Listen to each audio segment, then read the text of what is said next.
Well, let me just say this. For those of you who are watching Outraised Voices, I want to welcome you. I'm so glad you showed up today. I'm really happy you showed up today.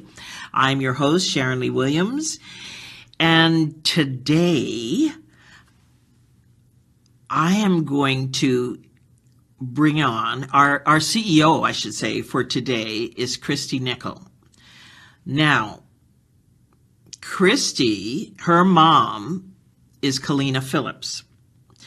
And if you go back a few shows, you will see my interview with Christy's mother, who is also my dear friend. But today, our CEO is Christy, and she's going to talk about being adopted, as well as other things. Her life, everything, whatever's going on in her life. Right, Christy? Whatever's going on in your life. Yes.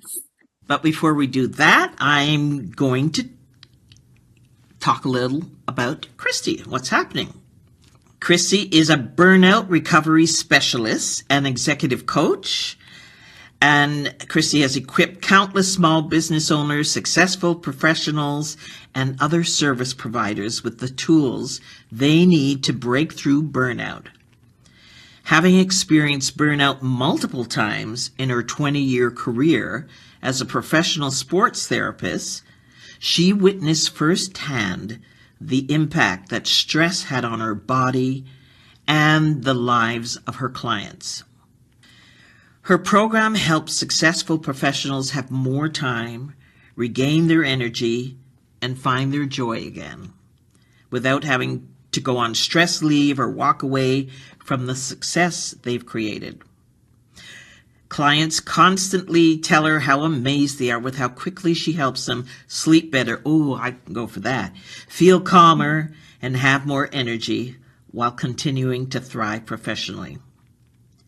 When she's not hiking with her dog Rusty, helping her clients get their happy back, or stocking her bag with crunchy cucumbers from the local farmer's market, you'll find this former chemist geeking out on the magical connection between all things quantum physics, the law of attraction, and how to manifest more fun, laughter, and joy. Wow. Christy is certified by the Canadian Athletic Therapy Association. She holds a degree in exercise science and athletic therapy from Concordia University, and advanced education in energy management, mind-body tools and technologies, and other movement therapies. She is also certified through the National Coaching Certification Program as an NCCP Level 2 coach, and is the recipient of an honors degree in chemistry from Carleton University. That's a lot of degrees. A lot of time in school. Say hello, everybody, to Christy. Hi, Christy. Hello. Thank you so much for having me. No, I want to thank you so much for being here and for sharing your story, bringing your voice to such an important conversation. And as I tell everybody, all of our guests are CEOs. Why? Because you bring conversation, education, outreach, and optimism to the show. So I thank you for, like I said, bringing your voice and sharing your story. But all right, where can we start? Where should we start? So after speaking to your mom, I didn't realize, and again, for those of you who don't know, Christy's mom and I are very close. We're very close friends. And I met Christy when she was a youngin'. Maybe not when you were first adopted, but certainly when you were young. So I want to ask you, can you remember, what's your first memory of, being in this family? What's your first memory of all of that, of being with your mom and dad and Stephen. What's your first memory? That's such a great question. If I think back on my very first memory with my family, what I can give you even a brief history before that. So I had, like my birth mother was born at the time. She'd been living in a group home. So she'd been asked to leave her own house. And she had put me into foster care at around the 3-month mark. And I stayed in foster care from 3 months to 13 months or somewhere just after, until I was adopted just after, maybe around the 13-14 month mark. And so I know throughout that time, my birth mother continued to visit until the adoption order went through. And so I don't recall that. I don't have a memory of that foster care or of that earlier experience. So probably my first memories of what I would say are when I was maybe 3 years old. We were living in our family home in the beaches area of Toronto. I remember both my parents at the time. I remember our house, our dog, my brother Stephen. There's so many things that I've come to discover through my own file, through the Children's Aid, things I don't remember. Can I just hold you there for a minute? Sorry to interrupt. I just wanted to ask you, because when I spoke to your mother, and I know that they weren't opening files when you were adopted, the files, there was no access to files, not knowing who your birth parents were, and maybe they didn't know where you had gone, I'm assuming. So when did you actually access these files? I mean, when did that become available for you? Yeah, not until well into my 30s. So the laws in Ontario changed, and as long as there was no non-disclosure on the file, you were given your full file, a blue thick file from Children's Aid Society. And so up until then, I had no real knowledge. I had some small details. Right. That I was born into a biracial family, yes. That we believed my birth father was from Jamaica. And bless her heart, my mom took us to Jamaica when we were young to just give me that cultural experience. And then when we got the file, all those years later, we discovered he was actually born in Trinidad. So we had a good old laugh about that. Wow. But I spent, most of my growing up thinking I was half Jamaican. It was just a lovely, it was humorous once we finally found out, because my mom had worked so hard to try to give some cultural experience to the limited information we'd had at the time. Right. So, growing up, when did you sort of become aware that you were adopted, and how did that work with your friends, or how did you feel about that when you? Yeah, great question. So I believe in my memory, it was somewhere between kind of 8, 9, 10, maybe 11 that I received the information. And now if I go back, I probably should call my mom after this interview and be like, when was that actually? But I remember learning somewhere around I'm going to say 9, 10 years old. Around the kitchen table, or how does the conversation come up? Yeah, what I remember, I don't have a vivid memory of it. I remember it probably being somewhat of an uncomfortable conversation. It was going to be a big conversation, and as a child, I was in trouble a lot. Oh, and so news to me. You see, okay, yes, I was often in trouble, and so I probably perceived, I was like, another big conversation. What have I done now? Is probably what was going through my mind. And to be honest, I don't know that I don't recall it being big life-altering news in a way in that moment, but that at the same time, it was, if that makes sense. But I don't know that I perceived that till much later on, if looking back. Yes, that's what I was going to ask. By the time you connect that, as you get older, it's like, oh, I'm adopted, and who am I, and why? Yeah. So a lot of those questions, like I think back to that time, and I think, you know, probably I had a lot of anger, but didn't have any understanding of what it was about or where it was coming from. I probably had a lot of hurt, and definitely I think this is fairly common, the making up the stories in my mind. Oh, and maybe one day I'll find my fairy godmother, birth mother, and she'll come in and rescue me from always being in trouble or whatever. Anytime there was any sort of discourse, I probably had that imaginary thought, like, well, maybe she'll come back and save me.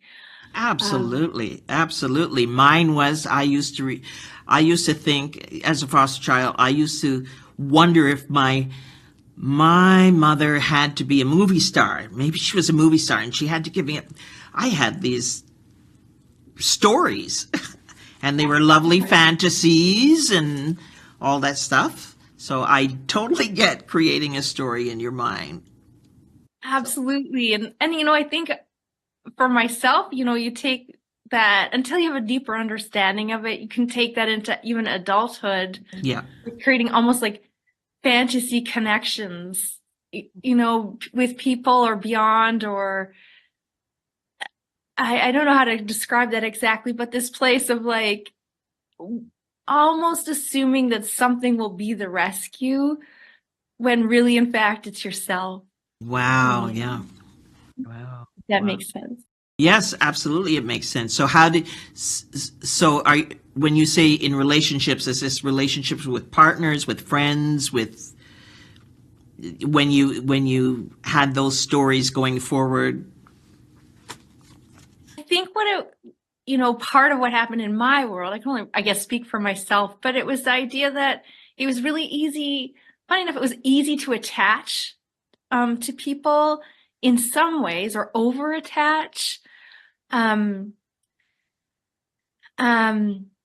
without boundaries, I would say. So attach without boundaries. And then at other times, if there was too much closeness, it would be like, whoa, wait, like, hold on, wait a second. Yeah, like, get let's back not now. get too close.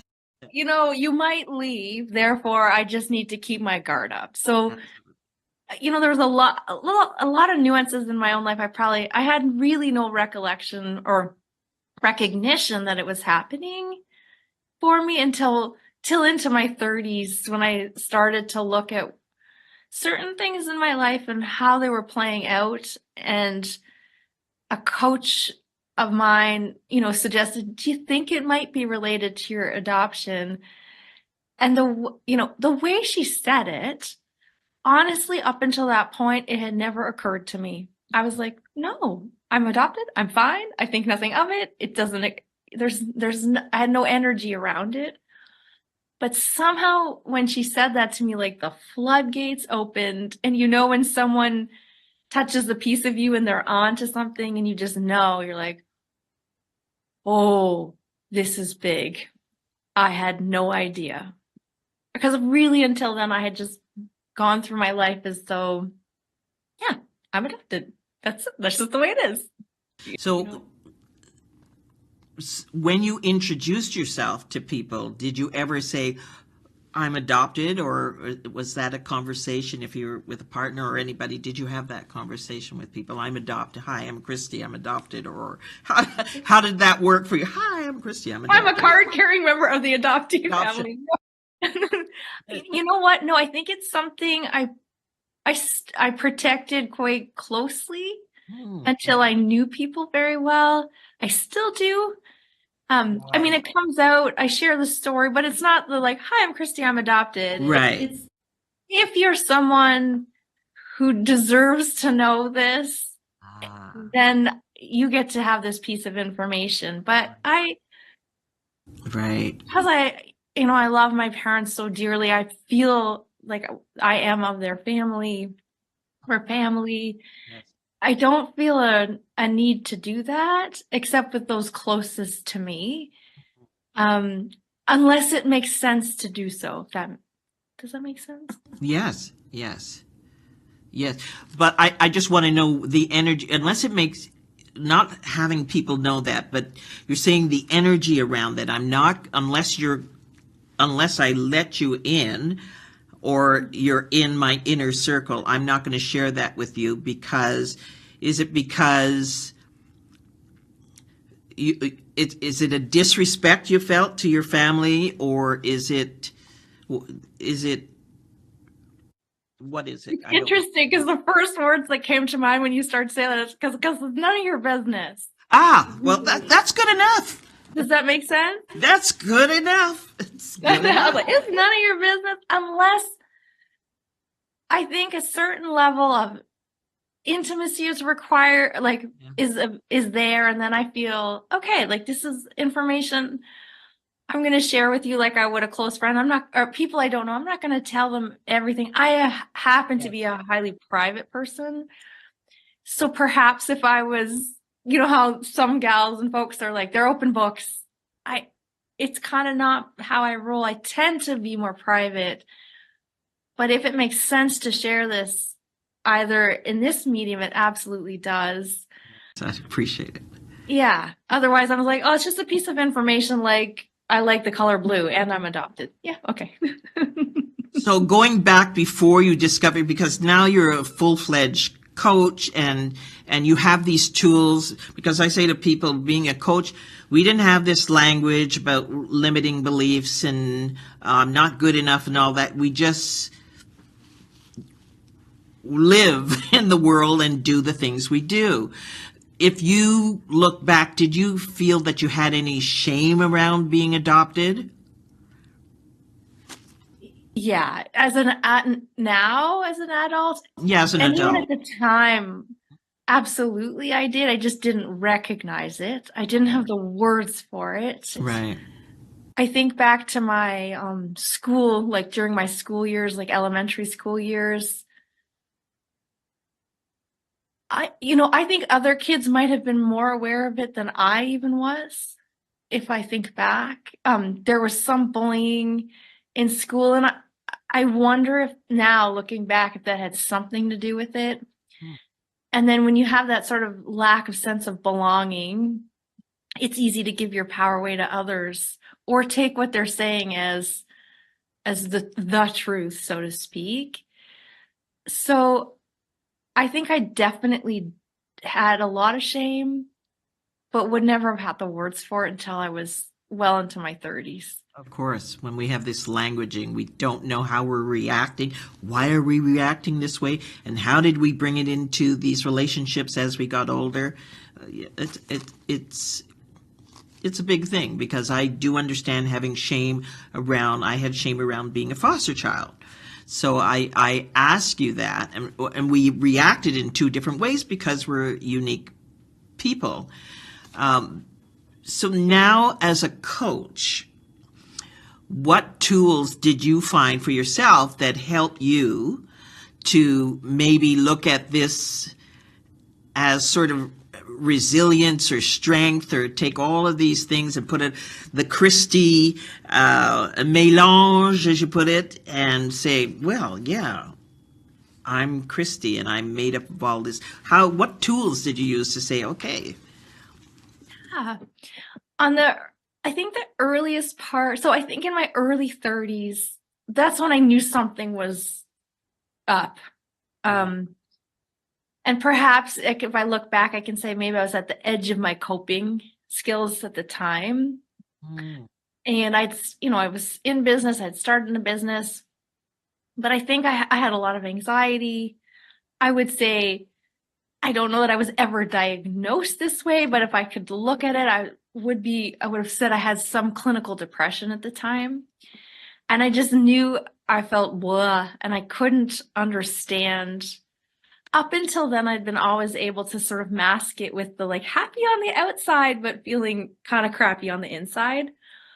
But it was a great coping skill, and it had worked for me. And then somehow it just wasn't working anymore.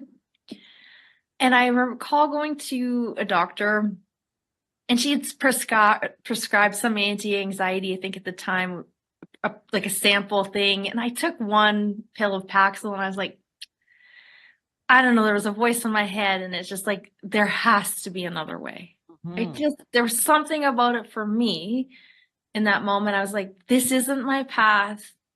I don't want to go down this road, or I just believe there has to be another way. So I started to search for like, well, how the heck am I going to feel better if this isn't my answer? And I had met a coach through another, back in the day, we had things called teleclasses prior to Zoom. And Right. I was on one of those, and there was someone's voice on one of the calls, and there was something in how she said it. I thought, I need to work with this woman. And I did. And she was the first one that sort of helped me to understand, help me understand the impact that adoption had on me. One of the things after going to some conferences, I realized that an adoption is, like they say, a monumental loss you never grieve. So you go from that transition to being adopted to being eternally grateful, but there's this part that gets missed, which is the grieving process. And that's what I think was contributing to that anxiety and depression, was the grieving that had never happened. And I had never given myself permission to do that, or even known that I needed to. That's so important, because, I mean, down the road, I am going to bring on grief experts, because people don't think that they are, that loss of what you're saying, it is a grief. You are grieving, but you don't even, what? We didn't have the language, and now you have the language. And this is so helpful for people who are listening to this to understand that they can grieve and that they are grieving. There is a loss. There is a loss. So I'm looking for something that you said to me earlier. I think it was how you sort of started to deal with the emotions that were coming up, the things you understood, because you didn't want that to sort of take away your life, or take away, that was your past. Your past, as we all know, does not dictate your future, unless, of course, you stay in the old story. If you stay in the old story. So what are the tools that I guess you used, or you have used, or still use? Because as we know, it's not the unhealed scars, it's just the scars minimized, but it doesn't mean they don't show up from time to time and go, I'm here. Knock, knock. Knock, knock, I'm here. You're not done yet. You were not done just when you think it's safe to get out of the water. Okay, that's so true. So originally, back when I first started, so affirmations, believe it or not, the lovely Louise Hay was like the queen of affirmations. And she had this, excuse me, it was like a 20-minute affirmations tape /CD/ now. You can actually find it on YouTube today. Yeah. And for a whole year, I would go to bed and I would listen to that, fall asleep listening to it. Wow. And one of the affirmations in that is, I am lovable because I exist. And it was just, I could probably recite the entire thing. I listened to it so many times, but there was something about that one that started to change things in the way I felt about myself, what I believed, that just because this event had happened and these circumstances had transpired, I am still lovable because I exist. And there was a lot of love for me inside of my family. But it's hard to let that in if you don't already believe you're lovable because you exist. Oh, that's beautiful. Yes.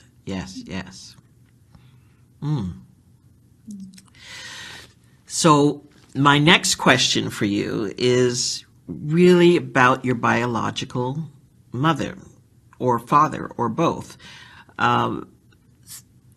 Understand, so you found out who she was, or did you get to meet her, or what happened there?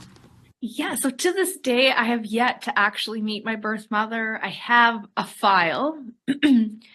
um, there was an address. It's out of commission at this stage. I also found out that she had tried to contact me on my 18th birthday, but sorry, at the time, things were still closed. So I think my mom and I, we went on and we did a Facebook search. We tried to find her with the limited information that we had. We had a name now, and we haven't been able to do so. So we'd be at the stage now, it would be like hiring a private investigator to try to track her down. Is that something you want to do? Do you want to meet her? Yeah, it's interesting. I go back and forth. I have days that I absolutely do, days where it doesn't feel necessary. I think it's important, what was really important for me is I had started a lot of this healing work prior to receiving my file.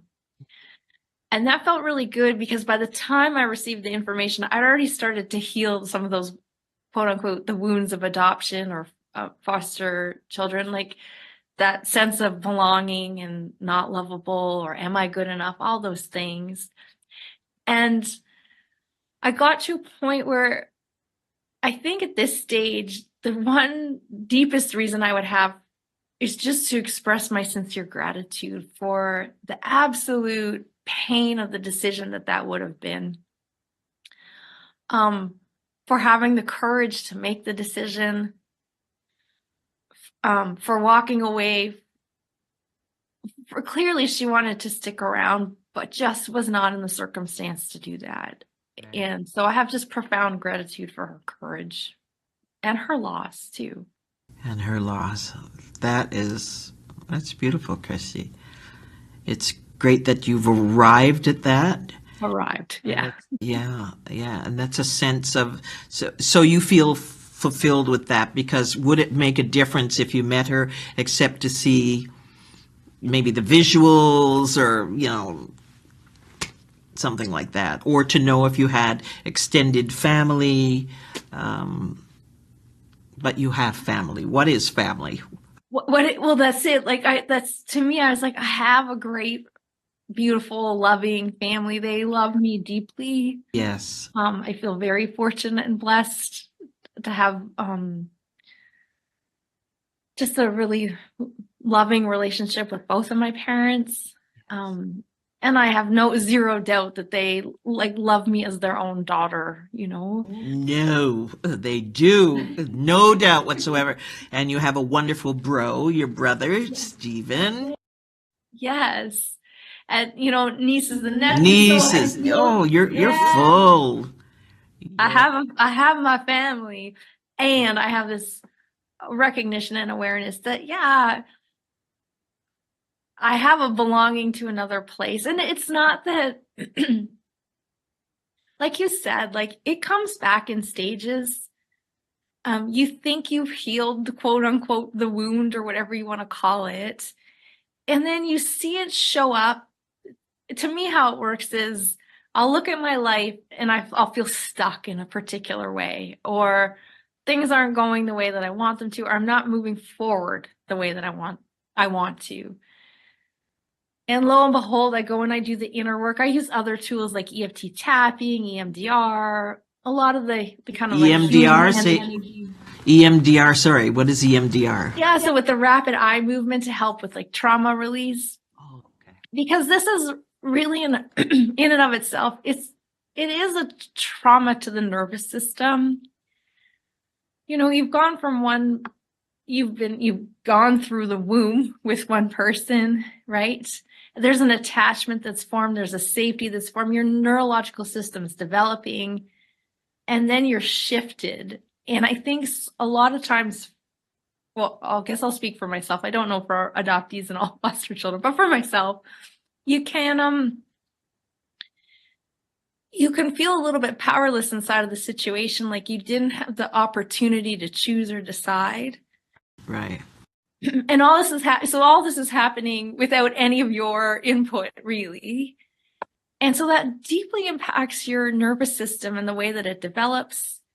And it's a major trauma and a loss, like I've said, and an early loss. So I think your whole nervous system sets up in that kind of fight, flight, or freeze pattern for a lot of our lives until we start to recognize what's going on, and we treat it as I hate to use the word trauma because I don't want to get stuck there, but that big event that happened is hard on the nervous system, and the nervous system itself requires some healing in order to come back out. So as things will show up in modern day life for me, when things aren't going the way that I want, I'll use some of those tools, and inevitably 9 times out of 10, it would come back to that same darn core wound. I'm like, oh, you again?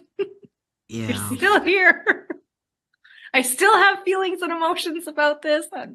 But do you find they don't last as long, those feelings, because you're now able to go, okay, you again? You again? Not today. I'm going to give you 15 minutes and then you're out.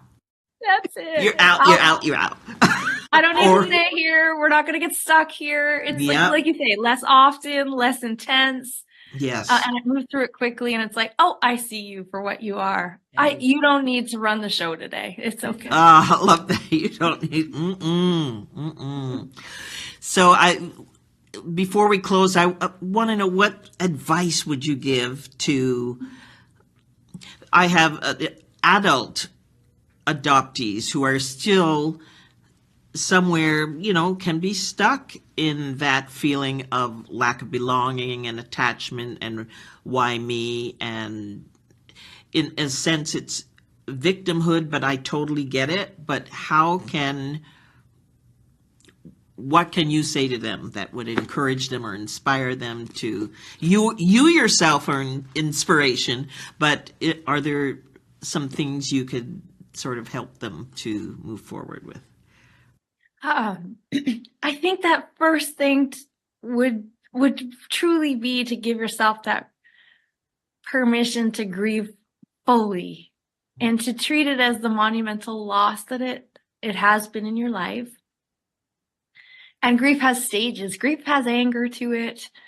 It's got all stages of it. So it's not just the initial sadness, but then the anger and then the emotions. It's just giving yourself to feel the fullness of the emotions. But the beautiful part about emotions is if they're well articulated, they can be short-lived. And I think if you're struggling to do it yourself, then to reach out to somebody with a conscious awareness, like, I think I got this thing that might be affecting me. And I'm open and willing just to look at it and to know that you'll most likely gain strength through that. While it may be vulnerable, you'll gain strength. Oh, that's wonderful. Well, Christy, one more thing. What are you grateful for today? Oh my gosh, so much. First of all, I'm just grateful for this opportunity to be here. And I hope that one little gold nugget has helped one human in some way, and to know that there's always hope, and that, I'm just grateful for the resilience that I do have, the family that I have, and just, I have so much love. I live in a beautiful place in the mountains of British Columbia. I get to hike, spend time with my dog, my husband. It's just a very wonderful place to be in nature, and I partake in it fully. So I appreciate that, and I'm so grateful. And I appreciate you, Christy. Thank you so much for being open and vulnerable. As I said to your mom, I know this is not an easy conversation. And again, knowing your mom all the years that I've known your mom, I didn't know this, some of what she spoke about, as well as you. We didn't know that. And you didn't know that I was a foster child. So that's why I wanted to have these conversations, to bring them out into the open, where people can feel free to talk about it, or at least hear about it, or if you're curious. So I thank you. You've been a great CEO today, and I really appreciate you being here. And I appreciate you, for doing this. Thank you. I want to thank our beautiful CEO today, Christy Nichol, for a wonderful conversation. And you'll see a link for Christy at the end. She has a free guide, 5 habits that lead to burnout and what to do instead. And you can reach her on her Facebook. But as I say, we'll have a link at the bottom of this page, and you can reach out for her services or conversation. Maybe she wants conversation. I appreciate you. I thank you for being here. And always remember, your voice matters. So if you enjoyed this episode, I would really love to hear from you. Email me at info@outraisedvoices.com or Sharon Lee Williams @outraisedvoices.com. Who knows? On a future episode, you could be the CEO. Remember, your voice matters.